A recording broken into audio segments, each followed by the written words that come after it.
Saluang. Saluang adalah salah satu instrumen tiup yang populer di Minangkabau.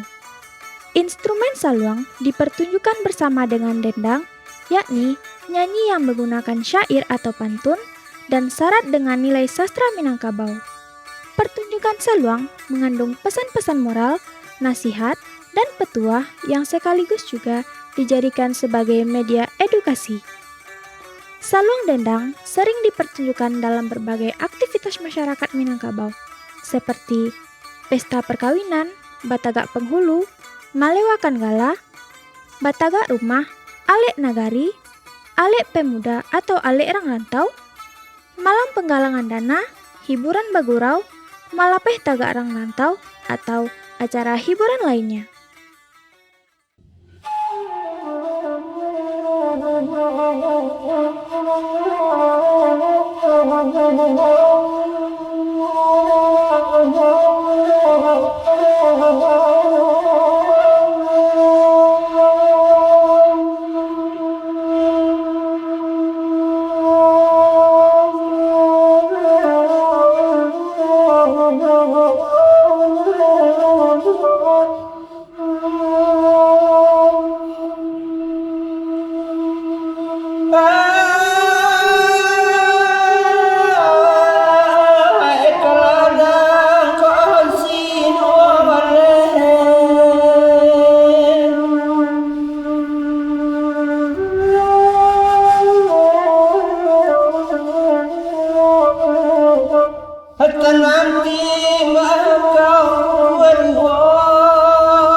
Matoma